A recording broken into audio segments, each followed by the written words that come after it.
Syedaralun dikabarkan junta Myanmar menjatuhkan bom di konser perayaan kelompok etnis Kachin dengan dalih menyerang markas kelompok separatis dan tertoris. Keterangan dari anggota kelompok etnis Kachin dan seorang pekerja penyelamat pada Senin 24 Oktober 2022 menyebut serangan udara oleh militer Myanmar itu menewaskan sebanyak 80 orang, termasuk penyanyi dan musisi yang menghadiri perayaan ulang tahun organisasi politik utama etnis minoritas Kachin. Fakta menyebutkan tragedi ini terjadi hanya berselang 3 hari sebelum Menteri Luar Negeri di Asia Tenggara mengadakan pertemuan khusus di Indonesia untuk membahas meluasnya kekerasan di Myanmar.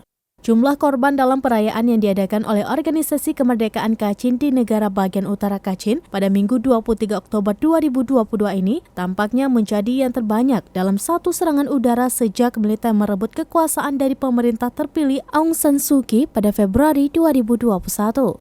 Kantor Informasi Pemerintah Militer Myanmar menginformasi dalam sebuah pernyataan pada Senin malam bahwa ada serangan terhadap apa yang digambarkan sebagai markas besar Brigade ke-9 Tentara Kemerdekaan Kachin.